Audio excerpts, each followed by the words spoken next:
Hello friends, welcome to my YouTube channel KL study. तो friends, MPTET वर्ग 2 mains exams के लिए ये हमारे केमिस्ट्री की नेक्स्ट क्लास होने वाली है। तो इसमें हम देखेंगे हमारे परमाणु मॉडल जो हम पढ़ रहे थे उसी को आगे यहाँ पर बढ़ाएंगे। तो इससे पहले हमारे केमिस्ट्री की 3 क्लासें हो गई हैं, जिसमें आपको बेसिक से सारी जानकारी दी है मैटर के बारे में, पदार्थ के बारे में। और आपका केमिस्ट्री का जो सिलेबस में फर्स्ट टॉपिक दिया है वो पदार्थ ही है, और यहीं से आपको केमिस्ट्री पढ़नी होती है। तो फर्स्ट क्लास आप देखेंगे तो वहाँ पर जो रसायन विज्ञान है उसका आपको बेसिक जो होता है वो आपको बताया था कि कहाँ से इसकी उत्पत्ति हुई, रसायन विज्ञान में किस चीज़ का अध्ययन किया जाता है, और जो केमिस्ट्री शब्द है किस भाषा से बना है, मतलब पूरा बेसिक वहाँ क्लियर किया था। इसके बाद नेक्स्ट सेशन में हमने आपको पदार्थ के बारे में बताया कि पदार्थ होता क्या है। ठीक है, अब जब हमने पदार्थ पढ़ा था तो पदार्थ का जो वर्गीकरण है वो 2 प्रकार से किया जाता है, एक तो भौतिक आधार पर पदार्थ और दूसरा होता रासायनिक आधार पर। तो भौतिक आधार पर पदार्थ 3 प्रकार का होता है। कौन कौन सा? आपका ठोस, द्रव एवं गैस। कौन कौन सा? ठोस, द्रव एवं गैस। ये होते हैं आपके भौतिक आधार। ठीक है, अब जो भौतिक आधार पर पदार्थ के जो प्रकार होते हैं इन्हीं को हम पदार्थ की अवस्थाएं कह देते हैं। तो सामान्य सा क्वेश्चन पूछ लेते हैं कि पदार्थ की कितनी अवस्थाएं होती हैं। तो वैसे तो हम मुख्य रूप से 3 अवस्थाएं बताते हैं, लेकिन चौथी अवस्था यदि पूछता है कि पदार्थ की चौथी अवस्था कौन सी है तो प्लाज्मा अवस्था है। और 5वीं अवस्था कौन सी है तो बोस आइंस्टीन कंडेंसेंट। इनको विस्तृत में यदि आप पढ़ना चाहते हैं तो पिछले जो लेक्चर हैं वो आप जरूर देख लें, प्लेलिस्ट भी बना दी है एमपीटेट वर्ग 2 मेंस एग्जाम्स के नाम से केमिस्ट्री की। ठीक है, इसके बाद अगला जो सेशन हुआ था उसमें हमने आपको थोड़ा सा जो है तत्व क्या होते हैं, यौगिक, और आपका जो है मिश्रण क्या कहलाता है, इसके बारे में बेसिक सी जानकारी दी थी। तो अगला जो सेशन रहेगा उसमें हम इसी को कवर करेंगे। मतलब अभी जो हमारा है, जैसे यहाँ हमने पढ़ा था क्या, पदार्थ मतलब जो द्रव्य होता है, पदार्थ जिसे हम मैटर कहते हैं। तो जो पदार्थ है पहले हम इसे क्लियर करेंगे ताकि आपकी कोई भी चीज़ छूटे ना, और इससे जो भी क्वेश्चन बने वो आप कर पाएँ। तो जो पदार्थ है, पदार्थ किससे मिलकर के बना होता है? आपके परमाणुओं से। किससे बना होता है? परमाणुओं से। तो हमें परमाणु जानना जरूरी है क्योंकि हमारा एक टॉपिक अणु एवं परमाणु भी दिया गया है।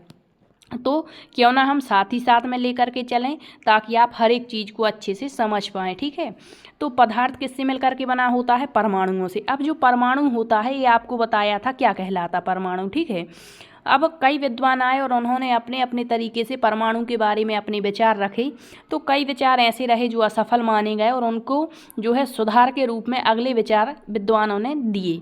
तो इसी को हम पढ़ रहे थे। तो आज की क्लास में हम पढ़ेंगे परमाणु जो संरचना होती है, जिसमें रदरफोर्ड का परमाणु मॉडल हम पढ़ने वाले हैं।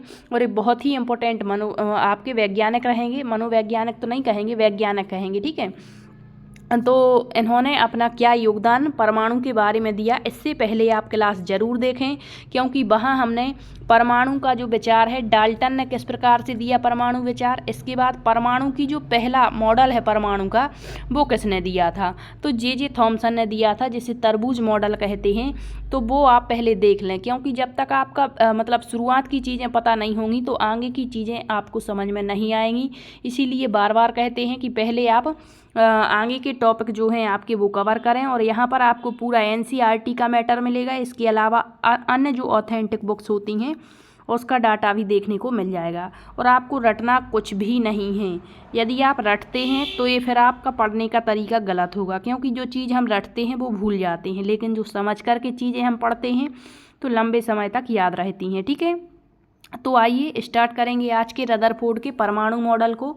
और ये जो कुछ विद्वान हैं जैसे रदरफोर्ड हो गए, डाल्टन हो गए, जे थॉमसन हो गए, अभी आगे चल के नील्स बोर आएंगे, तो इनका जन्म कब कहाँ पर हुआ ये याद रखना है। और इनका क्या योगदान हमारे विषय में रहा वो भी याद रखना, क्योंकि इन जो विद्वान रहे इनके लिए नोबेल प्राइज़ भी दिया गया अपने अपने कार्य के लिए।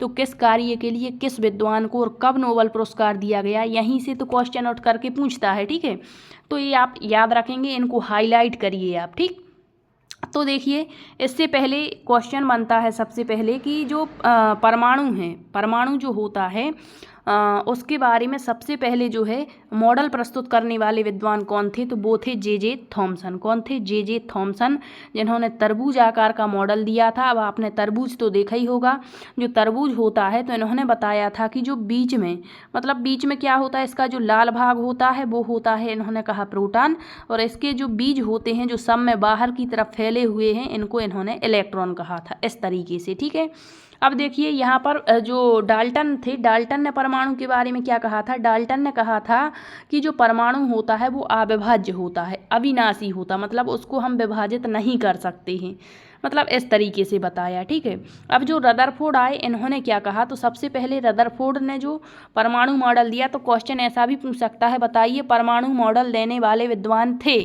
अब ऑप्शन में केवल रदरफोर्ड है, तो आपको यही लगाना है। ठीक है, तो देखिए रदरफोर्ड 1871 से 1937 तक इनका कार्य क्षेत्र रहा, मतलब इनका जो जन्म है, तो आपको डेट भी याद रखनी है, कब हुआ था? 30 अगस्त सन 1871 में स्प्रिंग ग्रोव में हुआ था। ये आपके एनसीईआरटी का डाटा है, ये आपको याद रखना है।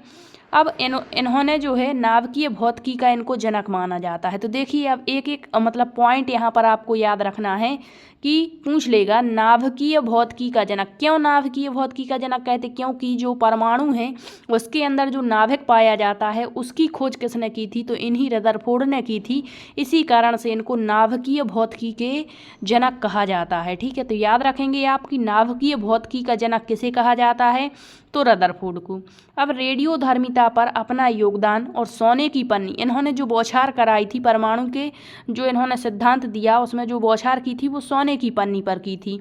अब इस सोने की पन्नी का ही इस्तेमाल क्यों किया? क्योंकि ये बहुत ही पतली थी और इन्हें पतली ही पन्नी चाहिए थी। ठीक है, तो इस प्रकार से तो ये भी पूछ सकता है कि बताइए इन्होंने जो अपना परमाणु का जो सिद्धांत दिया उसमें किस परत का प्रयोग किया था? तो सोने की पतली पन्नी। ठीक है, तो रेडियोधर्मिता पर भी इनका योगदान रहा और सोने की पन्नी के द्वारा परमाणु के नाभिक की खोज के लिए ये बहुत ही प्रसिद्ध हुए और 1908 में इस कार्य के लिए उनको नोबेल पुरस्कार दिया गया। तो याद रखेंगे इनको नोबेल पुरस्कार किस क्षेत्र में दिया? नाभिकीय भौतिकी का जनक कौन है, इनका जन्म कब हुआ, कहाँ पर हुआ और इनका विशेष योगदान किस किस क्षेत्र में रहा। ठीक है, अब देखिए जो रदरफोर्ड हैं यह जानने के इच्छुक थे कि इलेक्ट्रॉन परमाणु के भीतर कैसे व्यवस्थित है। तो देखिए थोड़ा सा यहाँ पर अब कई विद्वान आए, जैसे आपके जो हैं सबसे पहले डाल्टन ही आए। डाल्टन के बाद आपके जो हैं मॉडल यदि बात करता है तो सबसे पहले मॉडल देने वाले तो थॉमसन थे। ठीक है, उन्होंने बताया था कि यहाँ पर इलेक्ट्रॉन है, क्योंकि ये जो रदरफोर्ड थे इन्होंने ये तो बता दिया कि जो परमाणु होता है इसके अंदर जो मतलब इन्होंने जो प्रयोग किया था तो कुछ इन्होंने एल्फा कणों की बौछार कराई थी, तो कुछ एल्फा कण जो थे वो इसके आर पार हो गए थे। ठीक है, और कुछ जो कण थे वो विचलित हो गए थे अपने मार्ग से, इस तरीके से विचलित हो गए थे। ठीक है, और कुछ 1% कण थे जो इससे टकरा करके और वापस लौट आए थे। इसी को इन्होंने क्या कह दिया था? नाभिक कह दिया था। अब ये यदि बहुत समय तक बने रहते रदरफोर्ड, इन्होंने जल्दबाजी कर दी थी। ठीक है, यदि ये बहुत समय तक बने रहते तो ये भी पता लगा पाते कि इलेक्ट्रॉन है, प्रोटॉन है, न्यूट्रॉन है। तो इन्होंने बस इतना ही बताया। इसके बाद इन्होंने कह दिया कि जो आपका परमाणु है उसके भीतर क्या होता है? आपका नाभिक होता है और उससे टकरा कर जो है कुछ कण वापस लौट आते हैं। तो जो मध्य भाग है वो कैसा होता है? इन्होंने कह दिया धनात्मक। लेकिन अब कुछ विद्वान ऐसे आते गए जिन्होंने इलेक्ट्रॉन, प्रोटॉन, न्यूट्रॉन की खोज कर दी, तो अलग अलग विचार थे। तो जो रदरफोर्ड थे, तो जैसे इलेक्ट्रॉन की खोज कर दी थी जे थॉमसन ने, इन्होंने क्या बता दिया था कि जो है आपका ना जो परमाणु होता है उसके अंदर क्या होते हैं? इलेक्ट्रॉन, जो कि बाहर चक्कर लगा रहे हैं। तो फिर जब इन्होंने सुना रदरफोर्ड ने कि जो थॉमसन महोदय उन्होंने इलेक्ट्रॉन के बारे में बताया है, तो फिर इनको ये जानने की इच्छा हुई कि जो इलेक्ट्रॉन है वो परमाणु के भीतर कैसे स्थित हैं। उन्होंने एक प्रयोग किया और इस प्रयोग में तेज गति से चल रहे एल्फा कणों को सोने की पन्नी से टकराया। ठीक है, अब देखिए सोने की पन्नी, यहाँ पर ये चित्र भी आपको दिखाने का प्रयास किया है ताकि आप समझ पाएँ। तो जो सोने की पन्नी इसीलिए चुनी क्योंकि यह बहुत पतली परत चाहते थे और सोने की जो पन्नी होती थी 1000 परमाणुओं के बराबर मोटी थी। अब आपको परमाणु बता चुके हैं, बार बार नहीं बताएंगे, पिछले लेक्चर देखिए परमाणु क्या होता है। ठीक है, परमाणु एक बिल्कुल जिसे हम जैसे बिंदी है तो इसका भी जो सूक्ष्मदर्शी से देखेंगे तो मतलब जो भाग यथार्थ है, जिसे हम नग्न आँखों से देख ही नहीं सकते, वो आपका परमाणु होता है। ठीक, और इन्हीं छोटे छोटे परमाणुओं से मिलकर के आपके संसार के प्रत्येक पदार्थ की रचना होती है। ठीक, तो जो रदरफोर्ड है, इनका जो सिद्धांत है इसको एल्फा प्रकीर्णन मॉडल भी कहते हैं। तो पूछ सकता है कि इनके सिद्धांत को और क्या कहते हैं। तो एल्फा प्रकीर्णन मॉडल या एल्फा प्रकीर्णन मॉडल किस विद्वान ने दिया है? तो आपके रदरफोर्ड ने। फिर इन्होंने रेडियम से एल्फा कणों को निकाला और सोने की पतली परत का प्रहार कराया, और इन्होंने फिर निम्न जानकारियाँ दी। तो आप यहाँ रटना बिल्कुल नहीं है, ये चित्र आप देख रहे हैं। तो इन्होंने कुछ एल्फा किरणें सोने की चादर से जैसे पार कराई। ठीक है, पार कराई, तो जो अधिकांश परमाणु था उसका भाग खोखला निकला। मतलब आप देख रहे सतह की तरह क्या था, कुछ किरणें सीधी निकल जा रही थी। ठीक है, यहाँ देखिए सतह की ओर जो किरणें थी वो सीधी निकल गई। और एक कौन सी किरणें हैं ये भी याद रखिए, किस पर प्रयोग किया था? ठीक है, तो एल्फा किरणों का बौछार कराई थी। तो जो सतह की ओर किरणें थी वो कहाँ निकल गई? सीधी निकल गई। तो इन्होंने क्या बता दिया कि जो परमाणु है उसका अधिकांश भाग खोखला है। अब डीप में क्वेश्चन पूछेगा तो पूछेगा कि रदरफोर्ड ने जो परमाणु मॉडल दिया है उसके बारे में बताइए कौन सा एक कथन सही है या गलत है। फिर इनके 4 ऑप्शन देगा। बताइए कि जो रदरफोर्ड हैं उन्होंने मतलब कुछ जो एल्फा किरणें हैं उनकी बौछार कराने पर पाया कि कुछ जो इसका अधिकांश भाग जो है वो खोखला है, जिससे जो एल्फा किरणें हैं वो सीधी निकल जा रही हैं। ठीक है, तो ये तो बिल्कुल सही है। फिर कुछ किरणें जो है इन्होंने परमाणु के मध्य भाग से छोड़ी, तो इन्होंने देखा कि इसका जो मध्य भाग है यहाँ से कुछ किरणें विचलित हो गई। अपने मार्ग से सीधा जाना चाहिए लेकिन ये सीधी ना जा करके इस तरीके से विचलित हो जा रही थी। ठीक है, अतः उन्होंने कहा कि परमाणु का मध्य भाग कैसा है? धनात्मक है। इन्होंने क्या कह दिया कि परमाणु का जो मध्य भाग है वो धनात्मक है।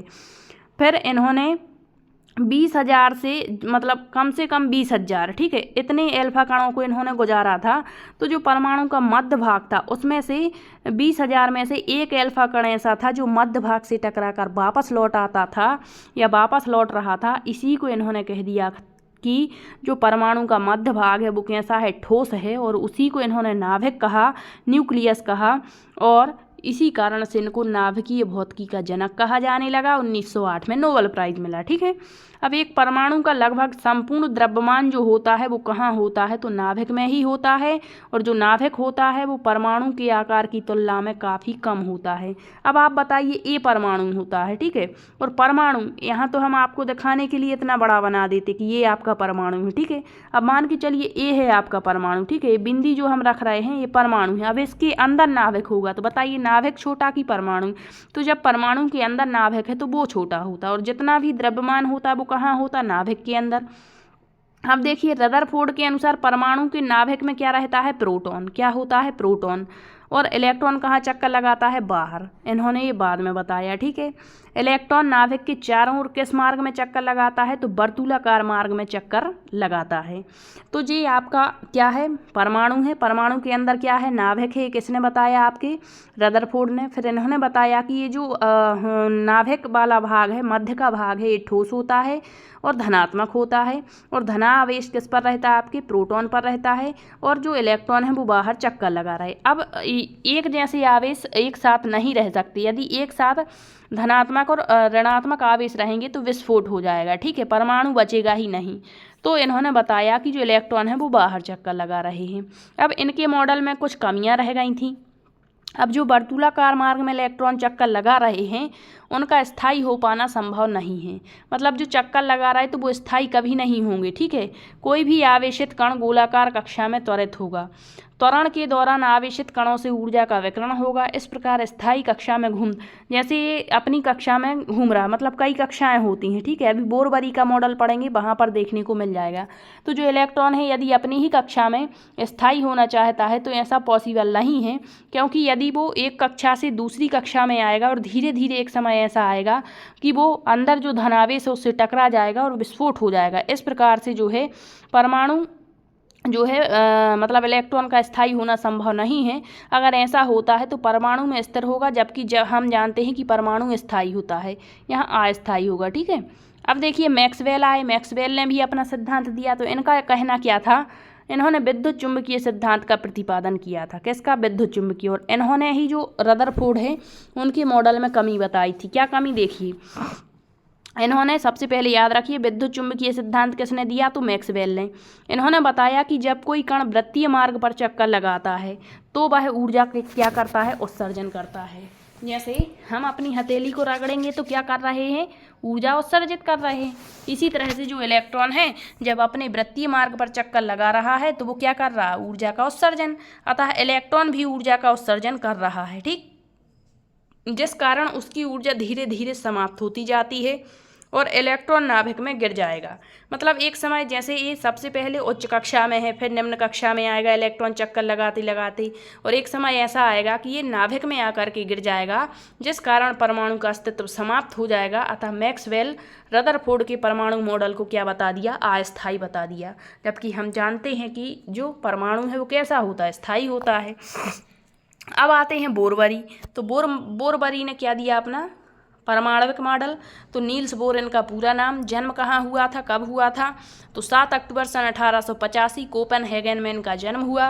1916 कोपेनहेगन विश्वविद्यालय में उनको भौतिक शास्त्र का प्रोफेसर नियुक्त किया गया। 1922 में परमाणु संरचना पर योगदान के लिए नोबेल पुरस्कार मिला। तो आपसे बार बार कह रहे हैं ऐसे जो फैक्ट आते हैं इनको ज़रूर हाईलाइट करें, क्योंकि एग्जाम में यहीं से क्वेश्चन अधिकांश रूप से गलत होते हैं।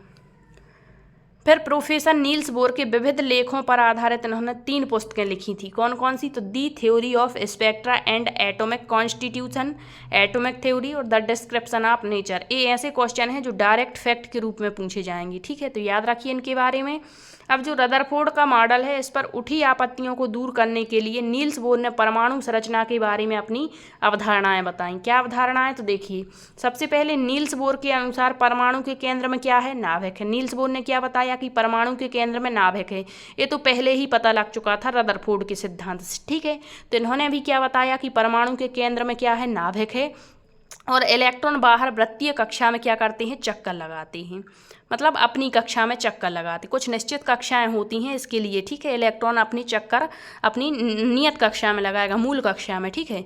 अब यहाँ से यदि ये विचलित होता है, यदि बाहर की तरफ जाता है, उच्च कक्षा से निम्न की ओर जा रहा है या निम्न से उच्च की ओर आ रहा, तो इसकी अपनी अपनी क्या है, मतलब ऊर्जा का उत्सर्जन होगा और नहीं होगा, इस तरीके से। तो देखिए इन्होंने क्या बताया कि जो परमाणु है, परमाणु के केंद्र में क्या है, नाभिक है, और इलेक्ट्रॉन बाहर चक्कर लगा रहा है। इलेक्ट्रॉन केवल कुछ निश्चित कक्षा में ही चक्कर लगा सकते हैं, जिन्हें इलेक्ट्रॉन की विविक्त कक्षा कहते हैं। जब इलेक्ट्रॉन अपनी मूल कक्षा, मतलब जैसे ये 2 कक्षाएं हमने यहाँ पर बना दी, अंदर क्या है आपका केंद्रक है, तो यहाँ पर एक कक्षा नियत है कि जो इलेक्ट्रॉन है वो यहीं चक्कर लगाएगा, ठीक है। कहाँ, यहीं चक्कर लगाएगा, यही उसकी मूल कक्षा है। मतलब इसको दे दी गई है ये कक्षा, नियत है कि यहीं पर इसको चक्कर लगाना है, ठीक है।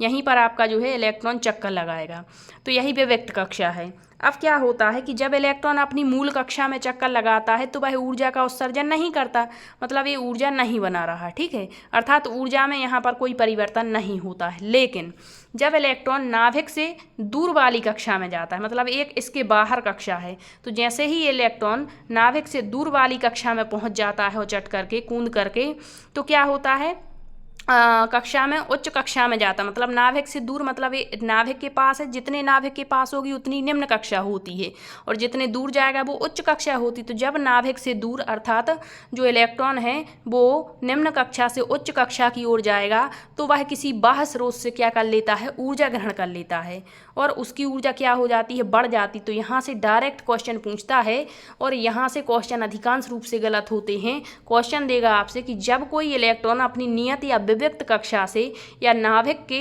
पास की कक्षा से दूर वाली कक्षा में या उच्च कक्षा में जाता है, तो बताइए ऊर्जा को ग्रहण करता है तो ऊर्जा बढ़ जाती है या घट जाती, तो यहाँ ऊर्जा बढ़ जाती है, ठीक है। अब दूसरी स्थिति क्या बनती है कि जब मान के चलिए ये आपकी 2 कक्षाएं हो गई, ये आपका नाभिक है। अब नियत कक्षा कौन सी इलेक्ट्रॉन की, ए है, ठीक है।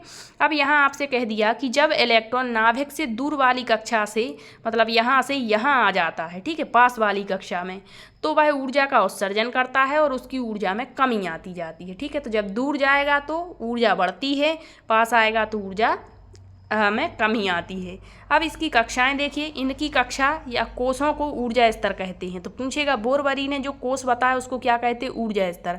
इस तरीके से कि ये बीच में आपका नाभिक है, फिर ये नाभिक के पास में जो कक्षा है इसको हमने के या 1 2 3 से व्यक्त कर सकते हैं या KLM से व्यक्त कर सकते हैं, ठीक है। तो ये निम्न कक्षा, फिर ये उससे उच्च, ये सबसे उच्च कक्षा होगी, ठीक है। फिर एक परमाणु के ऊर्जा स्तरों को चित्र में दिखाया गया है, किस तरह से ऊर्जा स्तर हैं। इन कक्षाओं को KLMN या फिर संख्याओं 1 2 3 के द्वारा भी हम व्यक्त कर सकते हैं, ठीक है। तो आज के सेशन में इतना ही। अगले सेशन में हम न्यूट्रॉन, प्रोटॉन, इलेक्ट्रॉन क्या होते हैं और इनकी जो त्रिज्या वगैरह है इसको हम देखेंगे, ठीक है। तो अगले सेशन में हम इसी को कवर करेंगे। इसके बाद अन्य जो आपके टॉपिक हैं उनको कवर करते हुए धीरे धीरे सारा मैटर कवर करने का प्रयास करेंगे। यदि यहाँ पर आपका कोई डाउट बनेगा तो आप ज़रूर बताइएगा कमेंट्स के माध्यम से, वो भी आपका दूर करने का पूरा प्रयास करेंगे, ठीक है। यदि आपको सेशन पसंद आए तो शेयर ज़रूर करते चलिए और रेगुलर आप क्लास ज़रूर अटेंड करें, क्योंकि यहाँ पर बहुत ही अच्छा मैटर देने का हम आपको प्रयास कर रहे हैं, ताकि आपको कहीं और भटकने की ज़रूरत ना पड़े। और आप व्यूज़ पर बिल्कुल भी मत जाइए, क्योंकि जो बच्चे होते क्या सोचते हैं कि यहाँ पर इतने कम व्यू हैं, क्या मैटर होगा। आपको मैटर देखना है, ना कि व्यूज़, ना ही भीड़, ठीक है। भीड़ तो आपके कंपटीशन में भी बहुत ज़्यादा होने वाली है, तो भीड़ पर मत जाइए, ठीक है। तो मिलते हैं अगले सेशन में, तब तक के लिए बहुत बहुत धन्यवाद।